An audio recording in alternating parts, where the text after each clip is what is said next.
Class 3। आज के अपने क्लास में हम लोग हिंदी व्याकरण दोहराएंगे। हिंदी व्याकरण में बच्चों हम लोग ने एक पाठ पढ़ा था जिसका नाम है वर्ण विचार तथा मात्राएं। ये हमारी किताब का पाठ 2 है और ये हम लोग ने बहुत शुरू में पढ़ा था, वर्ण विचार तथा मात्राएं।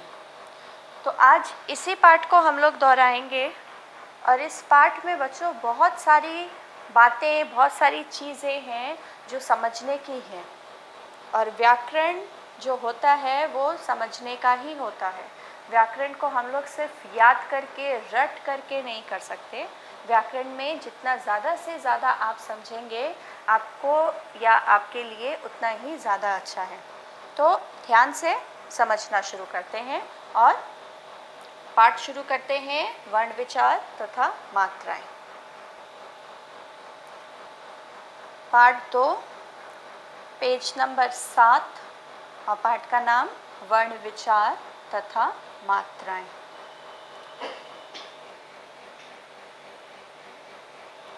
मनुष्य के मुख से सबसे पहले निकली आवाज़ों को हम ध्वनि कहते हैं। बच्चों ये वाला पाठ हम लोग पिछले क्लास में भी पढ़े थे, इस क्लास में भी यही पाठ है। बहुत सारी चीज़ें ऐसी हैं जो हम लोग बहुत बार पढ़ चुके हैं, बहुत बार आपको समझाई जा चुकी है, तो उसको दोहराते जाइए और कुछ अगर नया समझ में आए तो उसको समझते भी जाइए। ध्वनि हम लोग जानते हैं कि ध्वनि किसे कहते हैं? जो आवाज़ें हम लोग बोलते हैं, कोई भी किसी भी तरीके की आवाज़ जो निकलती है या हमें सुनाई पड़ती है, हमारे कानों में कोई भी आवाज़ जो सुनाई पड़ती है उसी को हम ध्वनि बोलते हैं। ठीक है, आगे प्रत्येक ध्वनि को लिखने के लिए अलग अलग चिन्ह बनाए गए हैं। अब जो हम लोग सुनते हैं, जो भी आवाज़ हमें सुनाई पड़ी, उसको लिखा भी जा सकता है और उसको लिखने के लिए कुछ निश्चित चिन्ह बनाए गए हैं। ये चिन्ह वर्ण नाम से जाने जाते हैं। जैसे मान लीजिए आपने कोई ध्वनि सुनी अ, ई, ठीक है, ये कोई आवाज़ सुनी, हम गिर गए, चोट लग गई तो निकलता है आ करके आवाज़ निकलती है, ई करके ऐसे करके आवाज़ निकलती है। तो ये क्या है? ये ध्वनि है। और इसी ध्वनि को जब हम लिखते हैं तो उसको हम वर्ण बोलते हैं। ठीक है, वर्णों के समूह को एक निश्चित क्रम दिया गया है जिसे वर्णमाला कहते हैं। अब जो हम ये वर्ण लिखते हैं या ये जब हम लिखने बैठते हैं तो ऐसा तो है नहीं कि हम लोग कभी भी कहीं भी कैसे भी लिख देते हैं।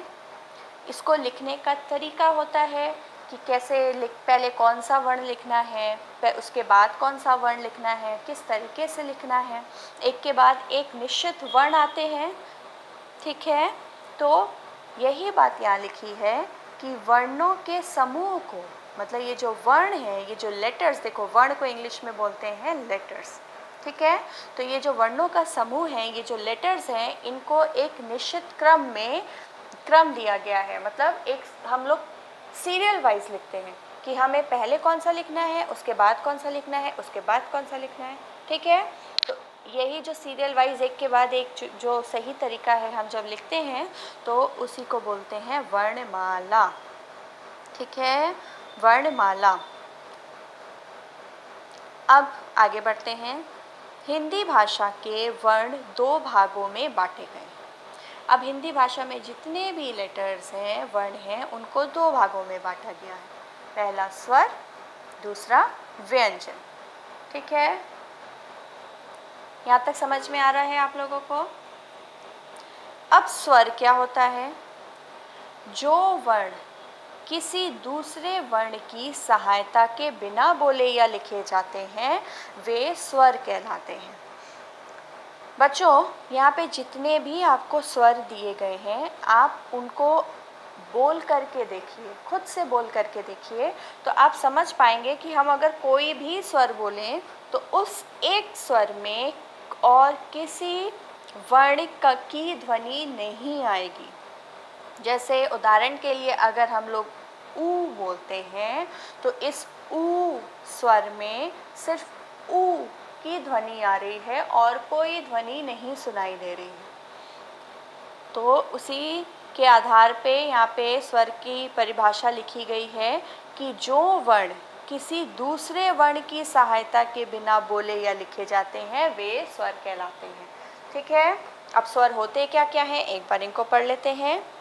अ, आ, इ, ई, उ, ऊ, री, ए, ओ, औ। ठीक है, कुल कितने स्वर हुए?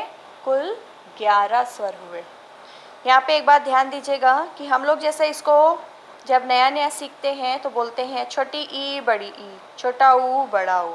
ठीक है, ये हमें सीखने में आसानी होती है इसलिए हम इस प्रकार सीखते हैं। लेकिन अब क्योंकि हम बड़े हो रहे हैं तो हमें और चीज़ें भी सीखनी हैं, तो इस छोटी ई को हम लोग ई और इस बड़ी ई को हम लोग ई, छोटा ऊ को उ, बड़ा ऊ को ऊ। यानी जो छोटी ई और छोटा ऊ है उसकी ध्वनि को हम लोग शॉर्ट साउंड बोल सकते हैं। ठीक है, ठीक है, और जो बड़ी ई और बड़ा ऊ है उसको हम लोग लॉन्ग साउंड बोल सकते हैं, दीर्घ स्वर, ई, ऊ। ठीक है बच्चों, ये अंतर है। अब आगे बढ़ते हैं। अब स्वर के बाद आया व्यंजन। वर्ण के दो भाग हम लोग ने देखे, पहला था स्वर और दूसरा था व्यंजन। स्वर क्या होता है कि जिन वर्णों को बोलने के लिए किसी दूसरे वर्ण की सहायता नहीं लेनी पड़ती। मतलब आसान भाषा में समझो कि स्वर को किसी की सहायता की ज़रूरत नहीं है। ठीक है, लेकिन व्यंजन को बोलने में स्वरों की सहायता लेनी पड़ती है। ये जो व्यंजन है इनको किसकी सहायता, किसकी मदद चाहिए? इनको स्वर की मदद चाहिए। कैसे चाहिए? आप इसमें से कोई भी व्यंजन बोल के देख लीजिए। मान लो अगर हमने बोला ल, तो ल, आप भी मेरे साथ बोलिए ल। जब आप ल बोलेंगे तो आप देखेंगे कि इसमें ल ध्वनि के साथ एक और ध्वनि आ रही है और वो है अ की। ल, ल के अंतिम में आ रहा है अ। इसका मतलब ये जो ल व्यंजन है ये ल व्यंजन का ही हिस्सा है। तो ये जो व्यंजन है इसको किसकी सहायता की ज़रूरत पड़ी? अ की। और अ क्या है? स्वर है। तो उसी हिसाब से यहाँ परिभाषा दी है कि जिन वर्णों को बोलने में स्वरों की सहायता लेनी पड़ती है वे व्यंजन कहलाते हैं। इसमें से कोई भी वर्ण, और दूसरा अगर हम लोग कोई भी उठा लें कि च, तो च में च के बाद कौन सा साउंड आ रहा है, कौन सी ध्वनि आ रही है? अ की आ रही है। तो अ क्या है? स्वर है। इसका मतलब इस व्यंजन को किसकी सहायता लेनी पड़ी? अ की या स्वर की। तो उसी हिसाब से यहाँ पे इसकी परिभाषा दी हुई है।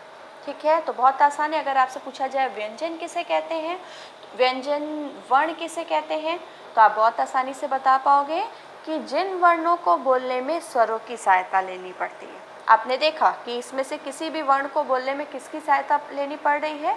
स्वर की लेनी पड़ रही है। तो ऐसे वर्ण क्या कहलाते हैं? व्यंजन कहलाते हैं। ठीक है, अच्छा, यहाँ पे ये कुल व्यंजन दिए हैं। उसके बाद इसके अतिरिक्त ड़ और ढ को भी व्यंजन कहते हैं। बच्चों, ये दो जो अतिरिक्त व्यंजन दिए गए हैं ये कहाँ से आए हैं? ये जो ड से डमरू है उसके नीचे बिंदु लगा के बना दिया गया है ड़, और ढ से ढक्कन के नीचे बिंदु लगा के बना दिया गया है ढ। ठीक है, अब देखो ये दोनों जो व्यंजन हैं इनसे कोई भी शब्द शुरू नहीं होता है। जैसे हम लोग ड से डमरू बोलते हैं, ढ से ढक्कन बोलते हैं, क्योंकि डमरू और ढक्कन का जो पहला वर्ण है वो ड या ढ है। समझ रहे हैं आप लोग? मतलब ड और ढ से शब्द शुरू होते हैं, बनते हैं। लेकिन ये दोनों जो व्यंजन हैं इनसे कोई भी शब्द नहीं बनता, शुरू नहीं होता। ये दोनों व्यंजन या तो शब्दों के बीच में आते हैं या फिर अंतिम में आते हैं। ठीक है, अब आगे बढ़ते हैं। संयुक्त व्यंजन, देखो श, ये श को बोलते हैं तालव्य श, मूर्धन्य श, स, ह, यहाँ तक हुआ व्यंजन। उसके बाद जो एक और यहाँ पे व्यंजन की लाइन हम लोग जो सीखते हैं वो होती है अक्ष, त्र, ज्ञ, श्र की, जो यहाँ नहीं दी गई है, जो व्यंजन में नहीं दी गई है। क्यों नहीं दी गई है? क्योंकि वो संयुक्त व्यंजन होता है। ठीक है, अब संयुक्त व्यंजन क्या होता है? अक्ष, त्र, ज्ञ, श्र संयुक्त व्यंजन होता है। ये व्यंजन दो वर्णों के मेल से संयुक्त व्यंजन बनते हैं। देखो संयुक्त मतलब क्या होता है, जैसे आप लोग ने एक पाठ पढ़ा था संयुक्त परिवार, है ना? तो संयुक्त का मतलब क्या होता है? जुड़ा हुआ या मिला हुआ। उसी तरीके से ये संयुक्त व्यंजन है, यानी ये जो हर एक व्यंजन है ये किसी दो व्यंजन के मिलने से बने हैं। दो, यहाँ जो ऊपर आपको इतने व्यंजन दिए हैं इनमें से कोई दो व्यंजन ऐसे हैं जो मिलकर के अक्ष बनाते हैं, कोई दो व्यंजन ऐसे हैं जो मिलकर के त्र बनाते हैं, इसी प्रकार से ज्ञ और इसी प्रकार से श्र बनते हैं। अब संयुक्त व्यंजन कहते किसे हैं? तो वे व्यंजन जो दो वर्णों के मेल से संयुक्त रूप से बनते हैं, मतलब दो वर्णों के मिलाने पर संयुक्त रूप से बनते हैं, वो संयुक्त व्यंजन कहलाते हैं। ठीक है, आसान भाषा में समझो कि ऐसे व्यंजन जो दो वर्णों के, यहाँ पे दो वर्णों के मिलने से संयुक्त रूप से बनते हैं या दो वर्णों के मिलने से बनते हैं, उन्हें संयुक्त व्यंजन कहते हैं। ठीक है, अब व्यंजन में स्वर नहीं होता तो वह बाद वाले व्यंजन से जुड़कर संयुक्त व्यंजन बनता है, जैसे अक्ष, त्र, ज्ञ, श्र। अब इस बात का क्या अर्थ है? यहाँ पे आप उदाहरण से समझिए कि इस बात का क्या अर्थ है। पहला संयुक्त व्यंजन क्या है? अक्ष। अक्ष में कौन कौन से दो व्यंजन हैं?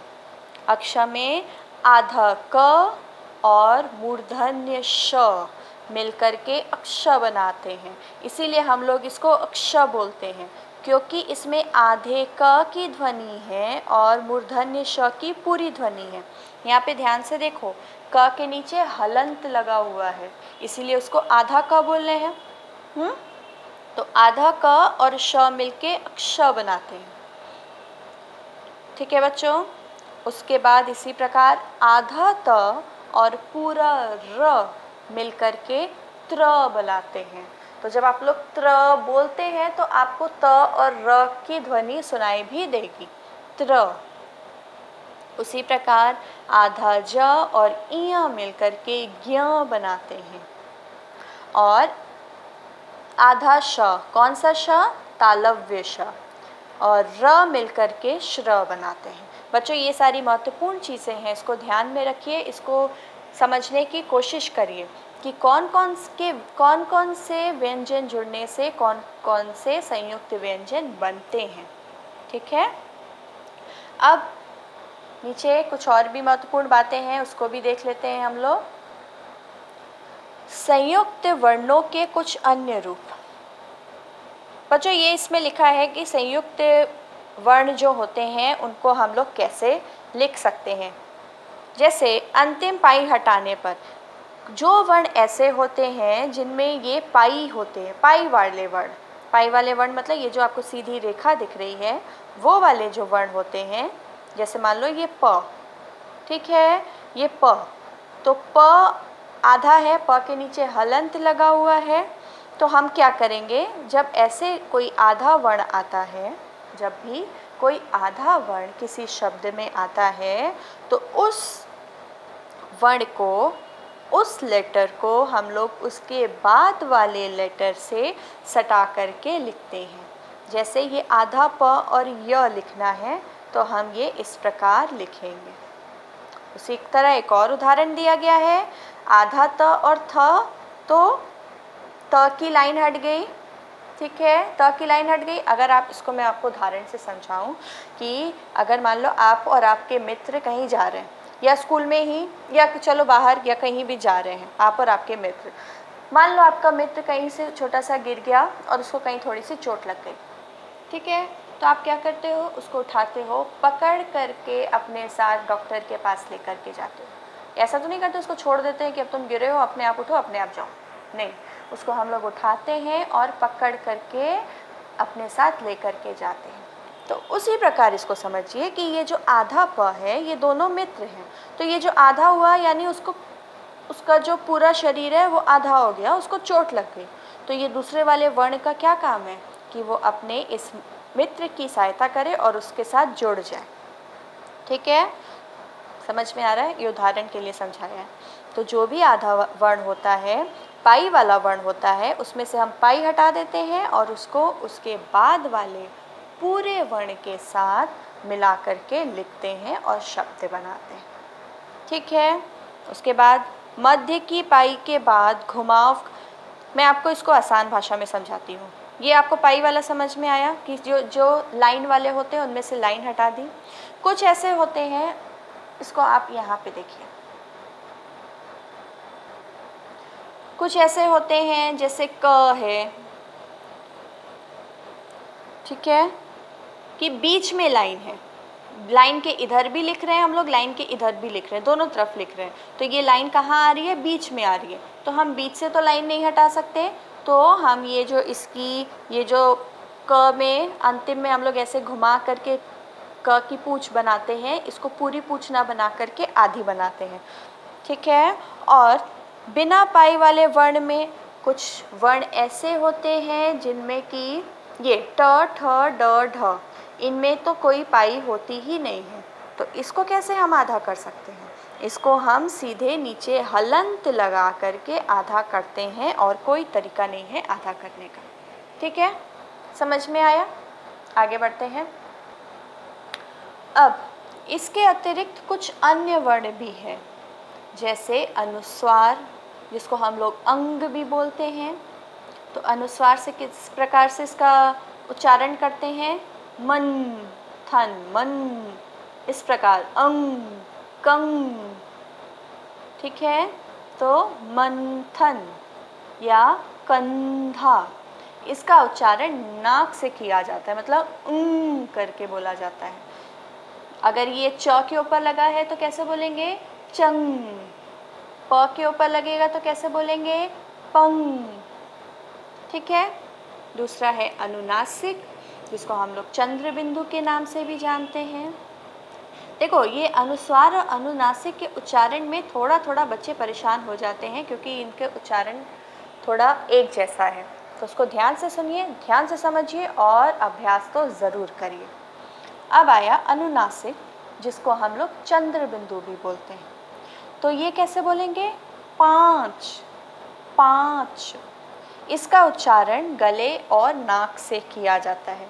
जैसे अनुस्वार था सिर्फ अंग, ऐसी ध्वनि आ रही थी, लेकिन इसमें पाँच, चांद, इस प्रकार से बोला जाता है। उसके बाद तीसरा आता है विसर्ग। ठीक है, विसर्ग, इसका उच्चारण क्या है? प्रातः, नमः। ठीक है, हिंदी में कुछ विदेशी प्रभाव से आई हुई ध्वनियाँ भी हैं, इन्हें आगत ध्वनि कहते हैं। अब हिंदी भाषा में कुछ शब्द ऐसे भी हैं जो विदेशी शब्द हैं, विदेशी ध्वनियों से बने हुए शब्द हैं, और इन शब्दों को हम आगत ध्वनि कहते हैं। जैसे यहाँ पे 3 आपको दिए हैं। पहला है, इसको पढ़ते हैं औ, दूसरा ज और तीसरा फ। अब मैं इसको और अच्छी प्रकार समझाती हूँ आपको। सबसे पहले शुरू करते हैं ज से।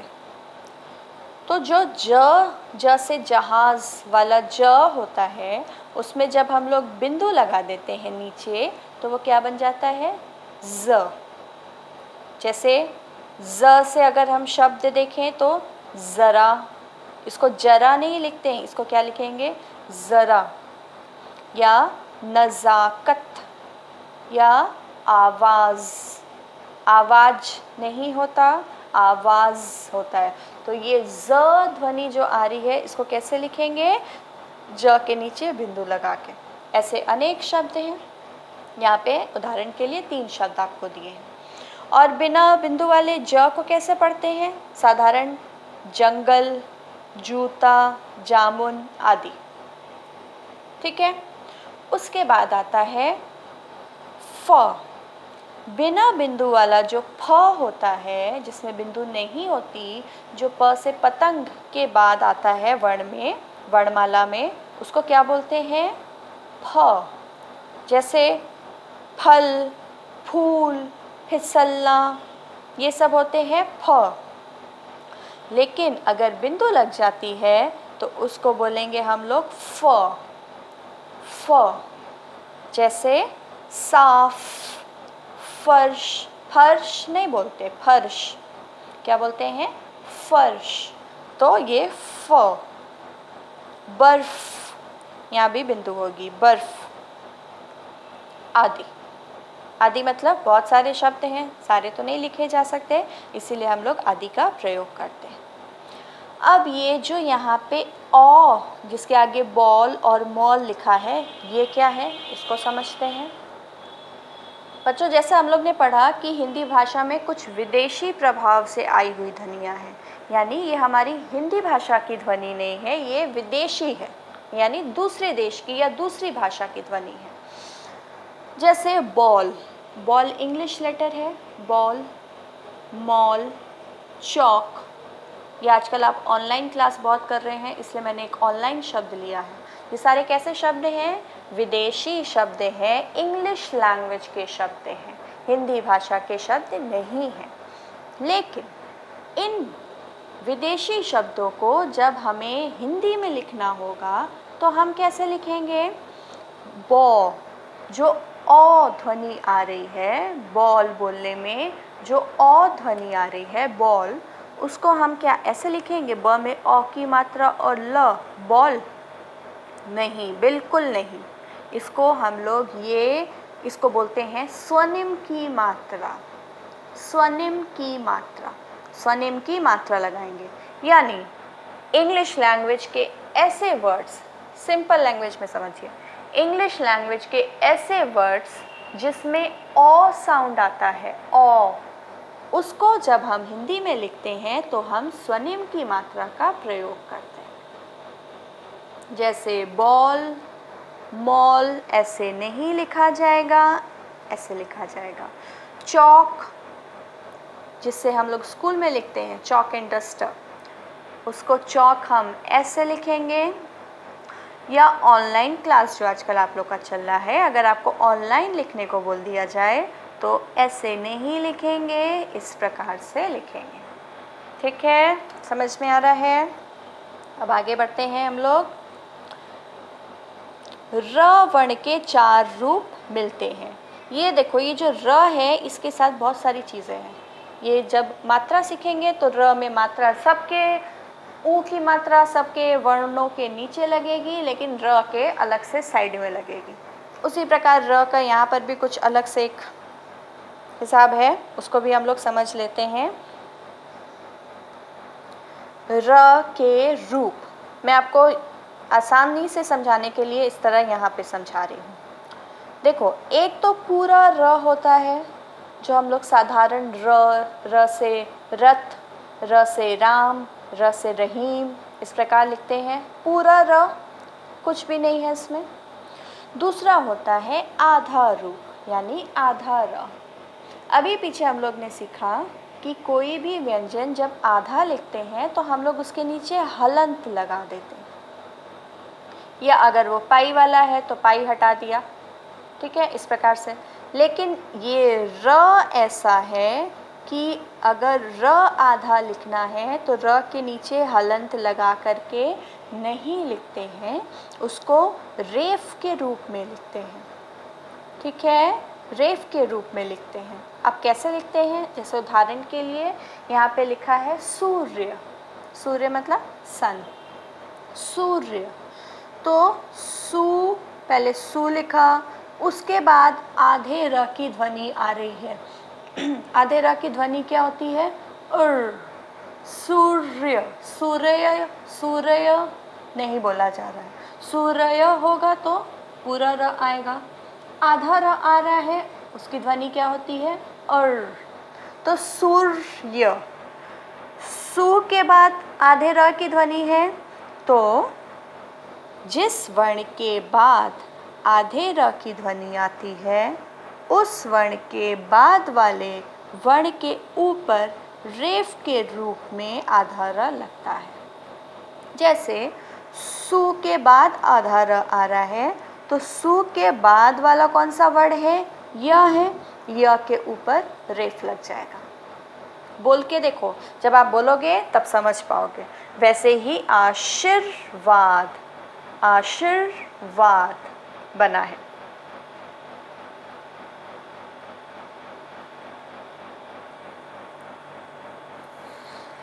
चलिए, अब तीसरा रूप है पदेन का। पदेन क्या होता है? देखो, पदेन के दो चिन्ह होते हैं। पहले तो समझते हैं पदेन होता क्या है। जैसे हम लोग ने रेफ में पढ़ा कि आधा र होता है तो उसको रेफ के रूप में लिखते हैं। पदेन में क्या होता है बच्चों? र पूरा होता है, र आधा नहीं होता, लेकिन र के ठीक पहले आने वाला वर्ण आधा होता है। अगर र के ठीक पहले आने वाला वर्ण आधा है तो वहाँ पे पदेन का प्रयोग करते हैं। अब पदेन होता है दो प्रकार का, एक ऐसा और एक ऐसा। अब दोनों में लगेगा कौन सा? कौन सा पदेन कहाँ लगेगा, इस बात को समझो। जो लेटर्स पाई वाले होते हैं, यानी लाइन वाले, वो लाइन कहीं भी आए, एक बीच में आए, साइड में आए, दो लाइन आए, तीन लाइन आए, कहीं भी आए, जो लेटर्स लाइन वाले होते हैं। देखो बच्चों, इसको दूसरा उदाहरण मैं देती हूँ। जैसे हमारे मनुष्य, हम जो मनुष्य हैं, हमारे कितने पैर होते हैं? दो पैर होते हैं। उसी प्रकार हमें वर्णों का भी दो पैर चाहिए। जैसे हमारे दो पैर हैं, वैसे हमारे वर्णों के भी दो पैर होने चाहिए। तो ये उदाहरण के लिए समझा रही हूँ। जिस वर्ण का एक पैर दिया हुआ है, उस वर्ण में हम ये वाला पदेन लगा करके एक और पैर बना देंगे। ठीक है? जिसका एक पैर पहले से है, उसमें ये वाला पदेन लगा करके दो पैर बना देंगे। देखो, अब दो पैर बन गया। जिस वर्ण में एक भी पैर नहीं होता, उसको हम लोग दोनों पैर दे देंगे, ये वाला पदेन लगा देंगे। बहुत आसान है, इस प्रकार से समझो, आसानी से हो जाएगा। जैसे ट्रक, ट्रेन, ये वाला पदेन लगा। अच्छा, यहाँ पे देखो, वर्णों को मैंने अलग करके भी बताया है, इसको मैं अभी आगे समझाती हूँ आप लोगों को। तो यहाँ तक समझ में आया? यहाँ तक बहुत सारी चीज़ें सीखी। स्वर, व्यंजन, वर्णमाला, संयुक्त व्यंजन, अनुस्वार, अनुनासिक, आगत ध्वनि, रेफ, पदेन। ठीक है, अब बढ़ते हैं हम लोग मात्राओं की तरफ। हिंदी में कुल 11 स्वर हैं। इसमें से अ को छोड़कर बाकी स्वरों की अलग अलग मात्राएं होती हैं। इन मात्राओं को व्यंजनों के साथ लगाने से उनका उच्चारण और रूप बदल जाता है। यहाँ मात्राओं का व्यंजन के साथ योग तथा प्रयोग सिखाया गया है। बच्चों, जितने स्वर उतनी मात्रा। ठीक है? अब एक अ को अगर छोड़ दें तो बाकी सारे स्वरों की, क्योंकि अ तो अभी हमने देखा कि व्यंजन में अपने आप ही पहले से ही जोड़ा है, हमें उसको एक्स्ट्रा जोड़ने की ज़रूरत नहीं है। अ सारे व्यंजन में अपने आप ही पहले से होता है। अ को छोड़ करके जितने स्वर होते हैं, उनकी जो मात्रा होती है वो हम अलग अलग व्यंजन पे लगाते हैं। जैसे कभी च में ई की मात्रा लगाई तो वो ची बन गया, ऊ की मात्रा लगाई तो वो चू बन गया है। ठीक है? तो अलग अलग वर्ण में अलग अलग मात्रा लगाते हैं और नए नए शब्द बनाते हैं। आगे हम लोग देखते हैं कैसे मात्रा लगाई जाती है। यहाँ पे एक और बात है कि वर्णों को अक्षर भी कहते हैं, ये भी आपको पता है। जैसे इंग्लिश में हम लोग लेटर बोलते हैं, हिंदी में हम लोग वर्ण बोल सकते हैं और अक्षर भी बोल सकते हैं। चलो अब आगे बढ़ते हैं। यहाँ पे स्वर दिए हैं, स्वर की मात्राएं दी हैं, यहाँ पे एक एक व्यंजन उदाहरण के लिए दिया है। उन व्यंजन में वो मात्रा जोड़ करके शब्द बनाए हैं। जैसे मान लो द व्यंजन में कौन सी मात्रा जोड़ी, उ की, तो क्या बन गया, दू, और दू से शब्द बन गया दुनिया। ये बच्चों यहाँ पे सिर्फ समझने के लिए आपको लिखा है, तो एक बार इसको अच्छी प्रकार से पढ़िए, आपको अच्छे से समझ में आएगा। ये बहुत आसान है। नीचे देखते हैं क्या लिखा है। स्वर रहित व्यंजन के नीचे हल का चिन्ह लगता है। स्वर मात्रा के मिलने पर ही व्यंजन पूरा माना जाता है। देखो, स्वर रहित व्यंजन, ये जिसको मैं हलंत बोल रही हूँ, उसको हल भी बोल सकते हैं, लेकिन हम लोग हलंत बोलेंगे, ठीक है। तो ये हलंत का मतलब क्या हुआ कि ये सारे व्यंजन जो है वो क्या है, आधा है, आधा है। और आधा है का मतलब इसमें से क्या निकल गया बच्चों, अभी पीछे हम लोग ने पढ़ा कि कोई भी व्यंजन में अ मिला हुआ होता है, उसको मिलाने की ज़रूरत नहीं है, पहले से मिला हुआ होता है।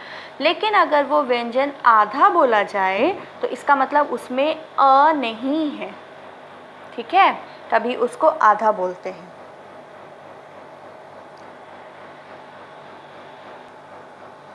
अब वर्णों के मेल से शब्द पढ़िए, से बने शब्द पढ़िए और सीखिए। ये बहुत महत्वपूर्ण चीज़ है, इसको समझिए ध्यान से। कोई भी शब्द बोला कमल, ठीक है, कमल को अगर हम लोग को अलग अलग करना पड़े तो हम कैसे उसको अलग अलग करेंगे। किसी शब्द को अलग अलग करना पड़े तो उसको कैसे किया जाता है ये समझो। सबसे पहले कमल में क्या आ रहा है, क लिखेंगे, क को और छोटा करेंगे, यानी क में क साउंड के साथ अ साउंड भी आ रहा है। तो हमने आधा क और अ किया, यानी क के भी टुकड़े कर दिए, आधा क और अ हो गया, मिलके क्या बना, क। उसके बाद म आ रहा है, तो क्या लिखेंगे, आधा म और अ, क्या बना, म, पूरा म। और ल, आधा ल और अ मिलके बना पूरा ल, तो ये क्या बन गया, कमल। कोई दूसरा उदाहरण लेते हैं, खेल, या चलो कृष लेते हैं। तो सबसे पहला वर्ण क्या है, क्री, तो क्री को भी छोटा करो। कैसे छोटा करेंगे, आधा क, आधा क के बाद क्री में क्या बच रहा है, री की मात्रा, तो हम यहाँ पे री की मात्रा का स्वर लिखेंगे। और फिर आता है तालव्य श, तो तालव्य श को और आधा करेंगे, उसमें से क्या निकलेगा, अ, ये बनेगा कृष। इसको ध्यान से बच्चों पूरा पढ़िए, ये एकदम आसान है, एक ही तरीका है, उस तरीके से आप कोई भी शब्द को अलग अलग टुकड़ों में बांट सकते हैं, ठीक है। महत्वपूर्ण चीज़ है, इसको ध्यान से पढ़ो। एक और समझा देती हूँ, जैसे बना कंगन, तो सबसे पहले सबसे पहला वाला वर्ण लेंगे, कौन सा है, क है, ये भी क है। क को हम और छोटा करेंगे, क को आधा कर दिया, आधा करने पर क्या निकला, इसमें से अंग। देखो, अगर कोई मात्रा है तो मात्रा लिखेंगे, यहाँ अंग होगा, और अगर मात्रा नहीं है तो उसमें से अ निकलेगा, कंग। क में अ और न, इसको ऐसे भी लिख सकते हैं, नहीं तो अंग भी लिख सकते हैं, क से अंग की मात्रा निकली, फिर ये न नहीं रहेगा।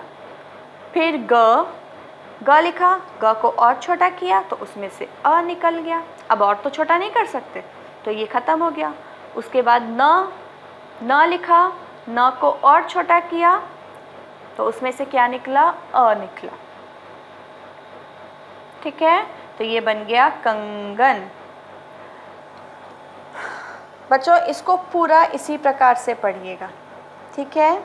आज हम लोग इसको यहीं पे ख़त्म कर रहे हैं, आज का क्लास। पहले आप लोग इतना दोबारा अपने आप पढ़िए और समझिए, अगले क्लास में हम इसके आगे का भाग पूरा करेंगे। Good day.